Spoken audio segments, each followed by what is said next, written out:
Torian of the Swedish Broadcasting. In the lighter way here, you're now taking the trip of all trips of mankind. Can I ask each one of you, which place would you like to go to for a vacation when you come back to Earth?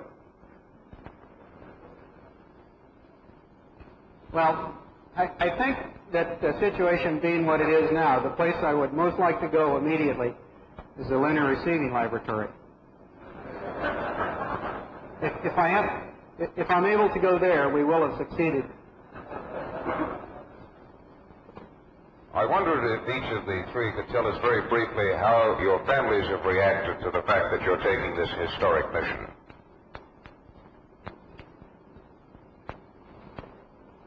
Well, who wants to take a crack? Well, I think my particular case, my family has had 5 years now to become accustomed to this eventuality, and over 6 months to face it quite closely. And I think they look on this as a tremendous challenge for me. They look upon it also as an invasion somewhat of their privacy and a removing of my presence away from the family for a considerable period of time.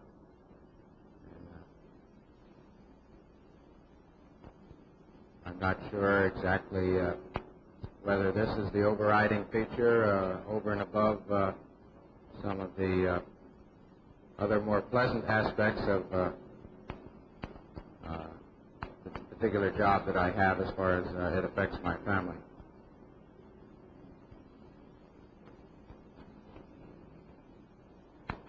Neil, Marvin Miles, Los Angeles Times.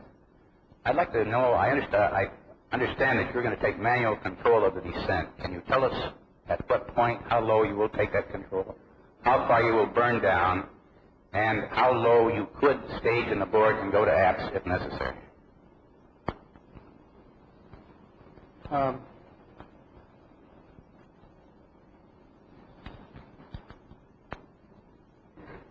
We have made some significant improvements in the flight control system and the computer's interaction with that system in recent months. Allows us to go into somewhat hybrid methods of manual and automatic. The predicted method at this point, although we have a great deal of flexibility and choice based on the situation at the time, would be to maintain manual control of attitude and automatic control of throttle through the final descent from an altitude of somewhere between 500 and 1,000 feet until such time as the automatic throttling rate of descent was unsatisfactory, at which time we'll go full manual on the throttle. That is, rate of descent command on the throttle, which is operating through the computer. Should that become unsatisfactory, then we can go to a full manual throttle, flying it in a manner like a normal VTOL machine would be flown. So 500 feet is a good... That went down here. James Burke, BBC. You have mentioned that your flight, like all others, contains very many risks. What, in view of that, will your plans be in the extremely unlikely event that the lunar module does not come up off the lunar surface? Well, that's an unpleasant thing to think about. We've chosen not to think about that up to the present time. We don't think that's at all a likely situation. It's certainly a possible one. But at the present time, we're left without recourse should that occur.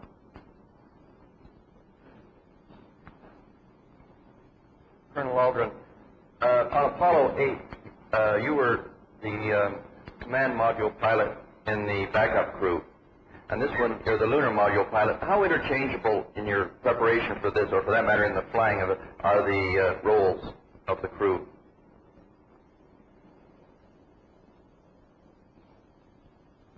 Well, at the stage that we're at right now, I think they're not very interchangeable. prior to my assignment as backup command module pilot on Apollo 8, we worked together as in slightly different roles, and it was, if I'm not mistaken, because Mike was dropped out of the mission that we had an adjustment of the crews that put me from the lunar module pilot into the command module pilot's position. For Apollo 8, there was no lunar module, so this was not much of an adjustment. We were just moving from an emphasis on systems to more in navigation.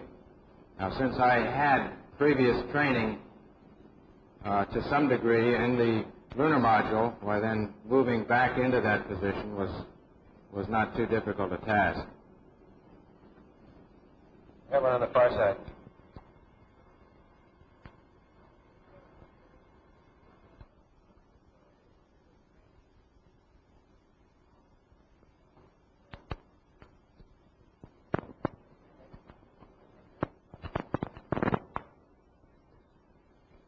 Mr. Armstrong, earlier there was some concern expressed that you were rushed to get in all your training necessary for this flight.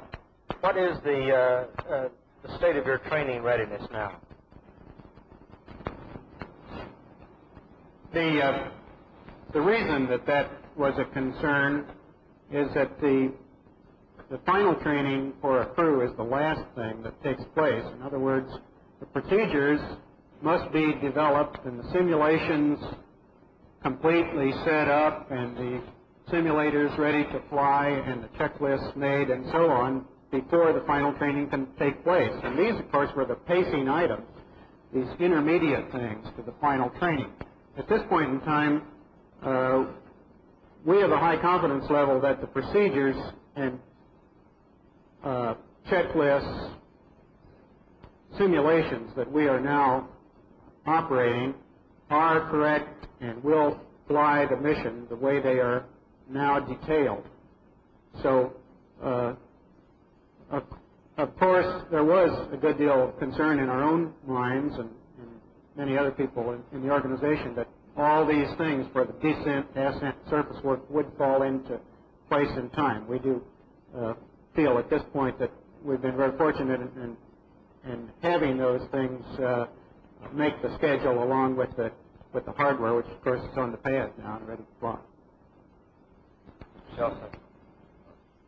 You were speaking a few minutes ago about naming the spacecraft Columbia and so on. Do you have any plans to name the site where you land? That is to say, the immediate area where you land. Will you give it any name or not? As on previous flights, we, in the absence of official names for various locations and landmarks on the lunar surface, have chosen to use some unofficial names for our recognition purposes and for our training purposes. We'll continue to do that. One more over here.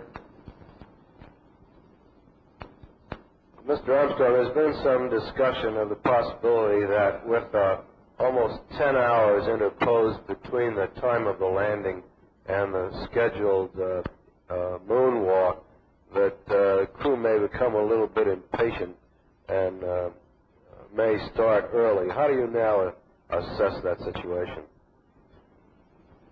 Well, in the past, I guess, on our flights, we've demonstrated a somewhat more than average ability to change our mind and do things late or early or shift things around, maintain as much flexibility as possible.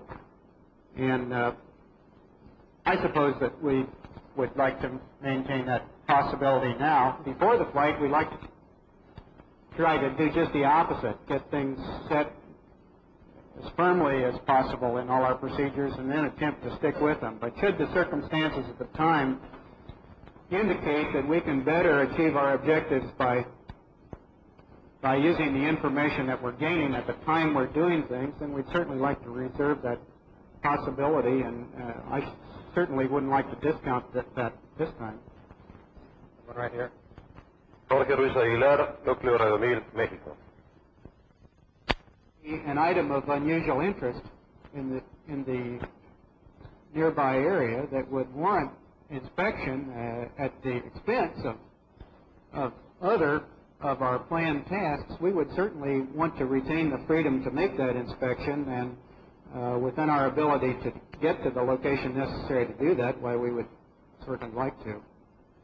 I can't at this time say what such an object might be, but if it were an animal, I'm quite sure we would zip over there and take a look. Or maybe we'd go the other way. John Heavily, French TV News. This is a question for Buzz Aldrin.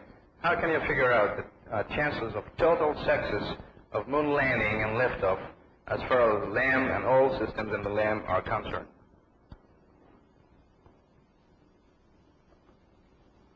I would figure the chances are quite high. To be more specific, I wouldn't have the first idea to go about really how to calculate these.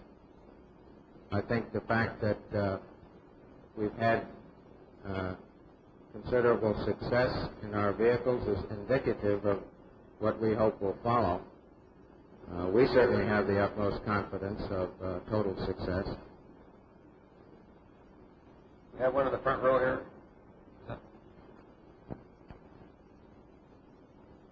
One behind you. Back, second row. I'd like to know what kind of surface do you expect on the moon?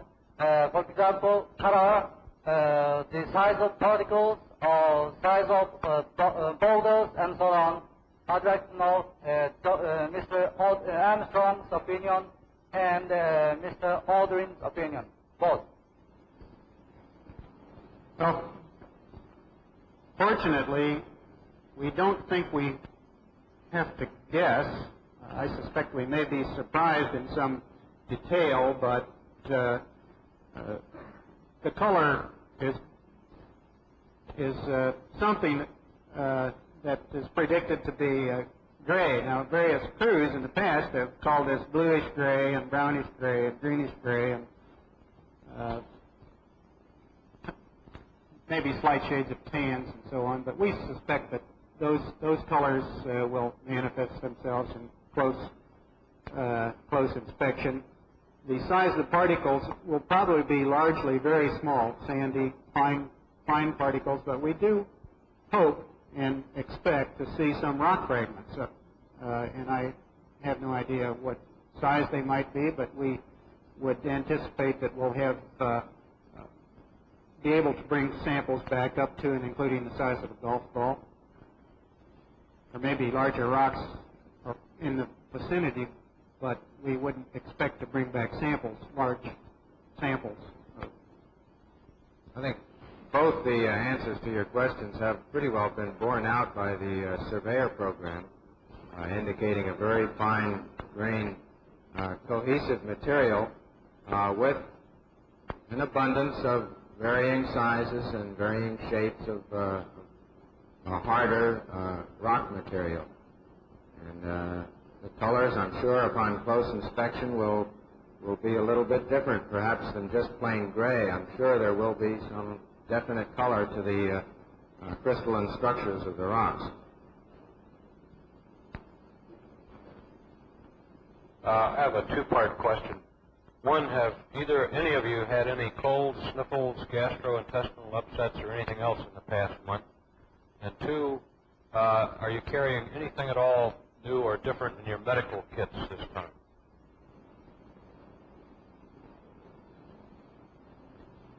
I don't think we've had any illnesses in the crew. Can't say that we may not have individually had a sniffle or a stuffed up nose sometime in the past month or two. That may be the case. I don't know that I'm not sufficiently familiar with the medicines carried in the 10 and 9 kits to say that there's anything different in ours. Does anybody know? I don't think that there are. If there's any new differences, they're small ones. The motion sickness pills have changed their chemical composition slightly. They used to be merazine, and now they're a combination of dexedrine and some other thing, and I can't recall the name of, but I'm sure the medics would be happy to provide you that information.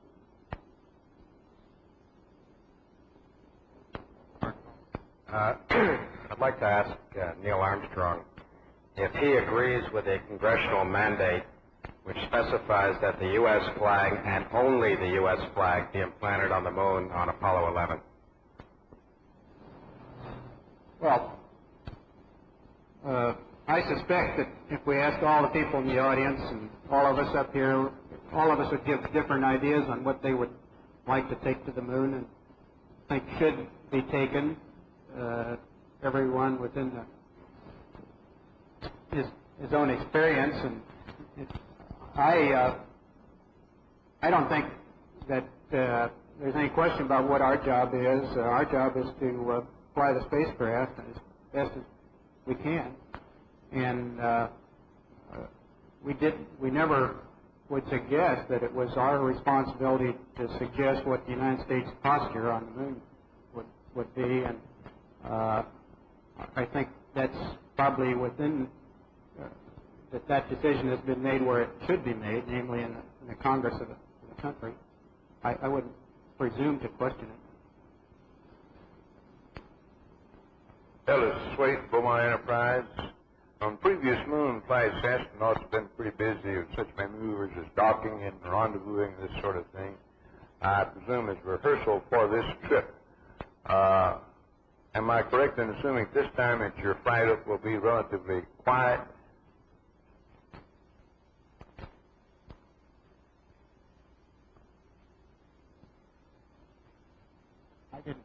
I'm sorry, Did you catch that question? I'm sorry, I couldn't understand the question. On previous moon flights, the astronauts have been busy with such maneuvers as docking and rendezvousing and this sort of thing. In rehearsal for this particular flight, will there be a minimum of that sort of thing on this flight? Well, they're certainly equally important to this flight as they have been to all others. I think the only difference is that due to the work done on the previous flights, we probably did not need to concentrate so much on those phases in our training, nor will we be, should we be surprised if those activities go as we plan them to go. Nick Chris with the Los Angeles Times. I know your main concern now is only getting to the moon and getting back, but I wonder if you could tell us just briefly what you think the role of the country's space program is going to be in the next few years and what roles you would like to play in it. Where it's going, in other words, not after the next lunar shots, but 5, 10, 8 years from now. That's a very big question, and the subject to which a good deal of attention has been directed in recent months, and part of our agency and Department of Defense and the Space Council and the administration and the Congress. And there's a very active interest by the people of the nation, too, in what direction this effort that has been mounted over the last decade shall be pointed.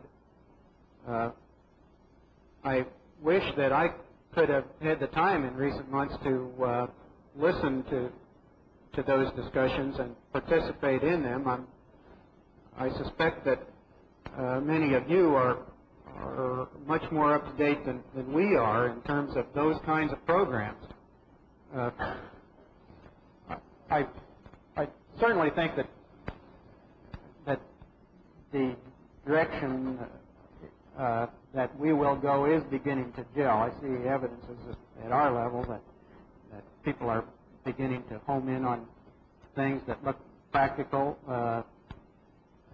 and I don't know what those agency and national decisions will be at this point, but certainly all the front runners, space station, the space shuttle, the lunar shuttle, advanced lunar exploration, and the early planetary explorations are the contenders to reckon with, and I certainly think that those will be the ones from which our early goals are selected.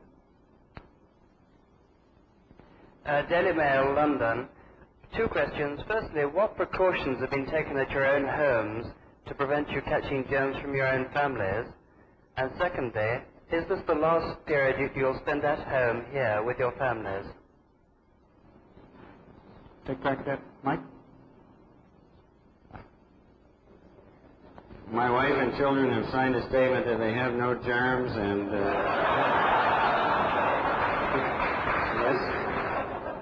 yes, this will be the last weekend that we'll be home with our family. So seriously, there are no special precautions being taken. I suppose if one of the kids came down with measles or some childhood disease which we had not had previously, then we would take measures to separate ourselves from them. However, in the absence of some overt evidence that they're ill, we are taking no precautions.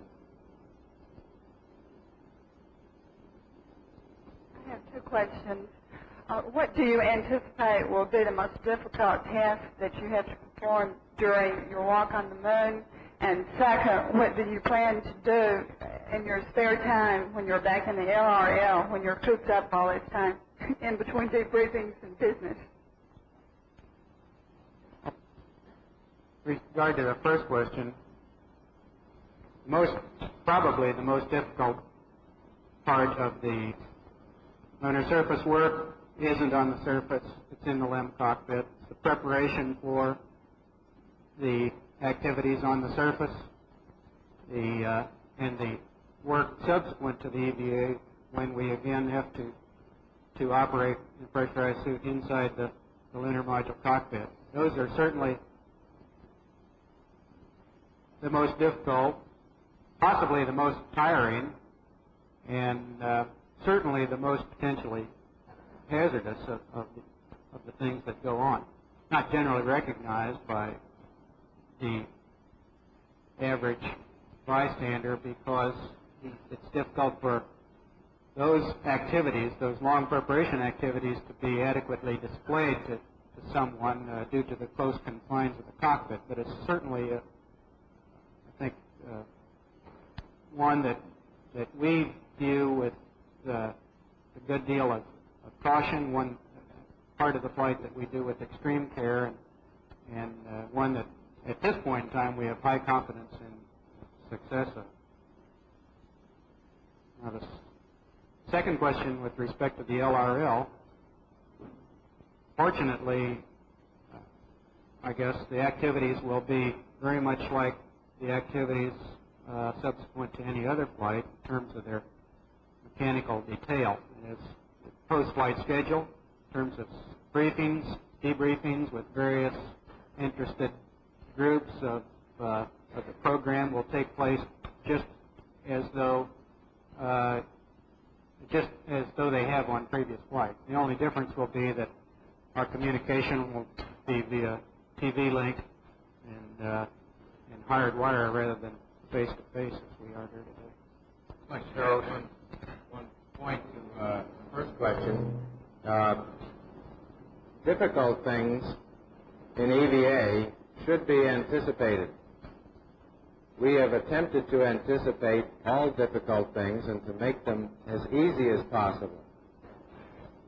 I think the most critical portion of the EVA will be our ability to anticipate and to interpret things that appear not to be as we expected them to be. Because if we don't interpret them correctly, then they will become difficult. Mr. Armstrong, at the time you step down on the moon, what will be your overriding consideration and what will be your main concern?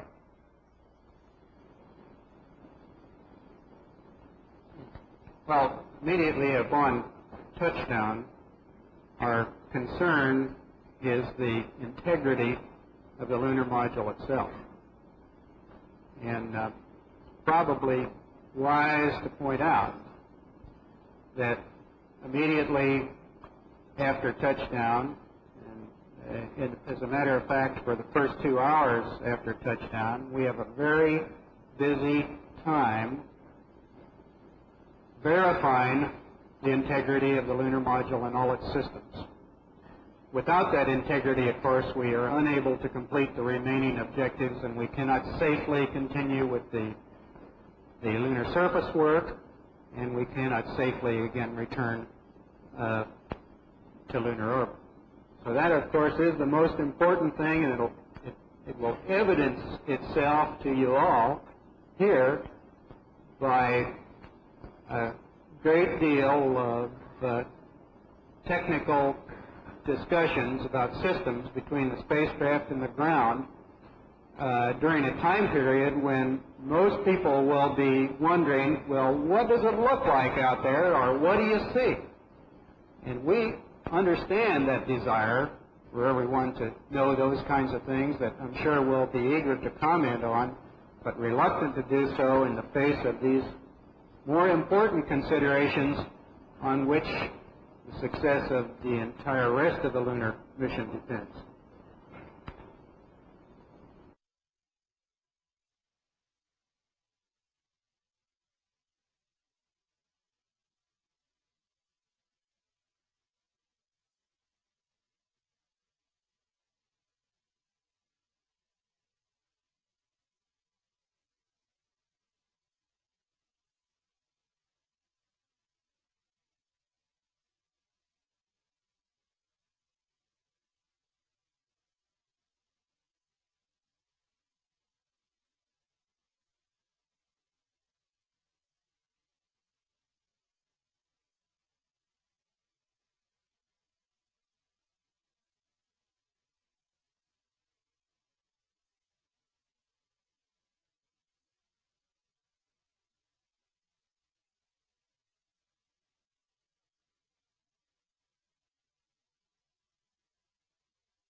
guess you're about the only person around that doesn't have TV coverage of the scene. That's all right, I don't mind a bit. They've got the flag up now, and you can see the stars and stripes on the lunar Flag surface. up now, you can see the stars and Are you getting a TV picture now, Houston? Neil, yes, we are getting a TV picture. You're in our field of view now. That's one small step for man, one giant leap